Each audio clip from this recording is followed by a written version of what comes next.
जगत मान्य संत, देव मान्य संत, संत मान्य संत. अरे ज्ञान भक्ती वैराग्याची ढालर जीवनाला लावली. असा परमार्थ ह्या महाराष्ट्राच्या भूमीमध्ये करून दाखवला. असा परमार्थ करून दाखवला. कळकळीत वैराग्य प्रतिपादन केलं. घरावरती तुळशी पत्र ठेवलं. पावलं घरामधून बाहेर गेली. डोंगर दर्यावरती जाऊन थांबली. दगडावरती दगड आपटला. दगडावरती दगड आपटला. पण दगडातून सुद्धा काय टिपल्याचा नाद काढला आणि पंढरीच्या पांडुरंगाला नाचायला लावलं. असा उच्च कोटीचा परमार्थ करून दाखवला. ते घेऊन वाचले. तुम्हाला सगळ्यांच्या हृदयाचे अधिष्ठान असलेले छत्रपती शिवाजी महाराजांचे आद्य गुरु, जगत गुरु तुकाराम महाराजांचा मागणीपर प्रकरणातील अभंगाच्या सेवेसाठी घेतलेला आहे. करून होण्यापूर्वी अल्पसापरी हा अत्यंत गरजेचं आहे. या गावातील काही मोजक्या मंडळीचा आणि माझा अलीकडच्या काळातला परिचय. जगाचा मालक ब्रह्माचा नायक बाळूमामा मुख्या साधू संतांचा दिंडी सोहळा घेऊन पैठणला देव आला. आणि आषाढीची पुण्यवान आणि पवित्र सोहळा त्या पैठणच्या शिंदेवाडीच्या गावामध्ये संपन्न झाला. आणि तिथं या सगळ्या मंडळीचा माझा परिचय झाला. आणि तिथून हे ऋणानुबंध जोडले गेले. आणि मग त्यांनी इच्छा व्यक्त केली, आमची इथं तुम्ही एक सेवा करा. पण महाराज मंडळी मला माहित नव्हतं एवढ्या भव्य दिव्यतेमध्ये मला सेवा करावी लागणार. जगाच्या मालकासमोर मी शब्द दिला की मी सेवा करतो. पण जेव्हा मला नंतर कळलं, मी विचारलं बकरी येणार आहेत का, मामाचं मंदिर आहे का, मामाचा भंडार आहे का, त्यावेळेला मला कळलं की आमच्या इथं सप्ताह आहे आणि त्या सप्त्यामध्ये तुम्हाला सेवा करायची. महाराज मंडळी आणि मला त्यावेळेला सांगितलं की 49 वर्षे झाली माझ्या नखापासून डोक्याच्या केसापर्यंत माझ्या अंगावरती काटा.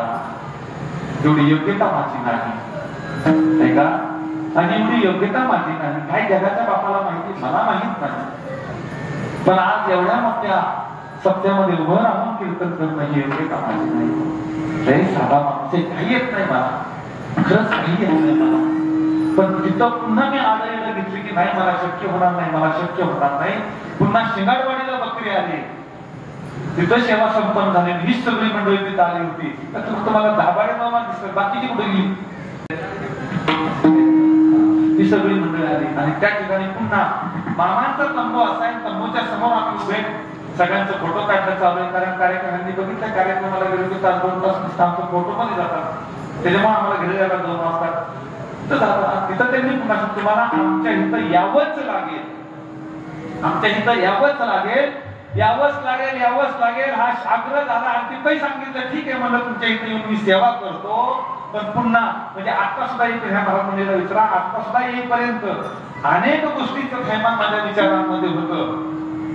शेवट हे काय जगाच्या मालकासमोर शब्द दिला होता, मामानं कसं करून घ्यायचंय सगळा पहार त्याच्यावरती. तुका म्हणे घालू दयावरी भार, वाहू हा संसार देवाबाई. सगळं काय त्याच्यावरती वाहिलं आणि आता तो उभा राहिलो. चूक बोल झाली तर सगळ्यांची मागताच माफी मागतो. बरं का महाराज मंडळी, गावकरी हो, तुमच्या भावासारखं आहे, तुमच्या लेकरासारखं आहे. तुम्ही मला समजून नाही घ्यायचं तर कोण समजून घेणार? तुमच्याकडून मी ती अपेक्षा नाही करायची तर मी कोणाकडून घेणार करायची अपेक्षा? हे माझ्या माईनं माझ्या ताईनं तुमच्या भावासारखा, तुमच्या लेकरासारखा आहे. तुम्ही मला समजून घ्यायचं. आज जगाच्या मालकाची इच्छा होती म्हणा ज्या ठिकाणी उभा आहे. तुम्हाला सगळ्या सोयीच्या काळजी करणारा माझा साष्टांग असा दंडवत आहे. खूप मोठं नियोजन आहे, खूप मोठं नियोजन आहे. आणि दिग्गज माणसं तुम्ही या सप्त्यामध्ये उद्या छोटे माऊली आहेत, नामांकित आहेत, मोठं नाव आहे त्या संप्रदायामध्ये. अशा दिग्गजांना तुम्ही या ठिकाणी सेवेला बोलवलं, त्यांच्याकडून तुम्ही सेवा करून घेत आहात. तुम्हा सगळ्यांच्या चरणाला माझा साष्टांग दंडवत आहे. ही सगळी मामाच्या लेकी आहेत, मामाची लेकर आहेत, त्या भगवंताची लेकर आहेत. तुम्हा सगळ्यांच्या चरणाला माझा साष्टांग असा दंडवत आहे. सगळी वारकरी मंडळी, विनेकरी बाबा, सगळ्यात ह्या कलियुगामध्ये सगळ्यात सोपं जर काय असेल तर ना, या कलियुगामध्ये सगळ्यात सोपं जर काय असेल तर सगळ्यात सोपा परमार्थ आहे. पण तुम्ही आम्ही अवघड करून ठेवला म्हणून अवघड वाटायला का? कसा सोपा आहे? फक्त स्वीकार करता आलं पाहिजे. फक्त स्वीकार करता आलं पाहिजे. ज्याला स्वीकार करता आलं त्याला परमार्थ सोपा झाला. ज्याला स्वीकार करता आलं नाही त्याच्या मनामध्ये नाना विषयांच्या वावड्या उडल्या, द्वेष निर्माण झाला आणि परमार्थ अवघड झाला. पण आज एवढी माणसं सगळी उभे आहेत ना, तुमची मन मोकळी आहे, तुमची मन मोकळी आहे. म्हणून आज माझ्यासारख्या पामराच्या सेवेमध्ये तुम्ही उभं राहिला.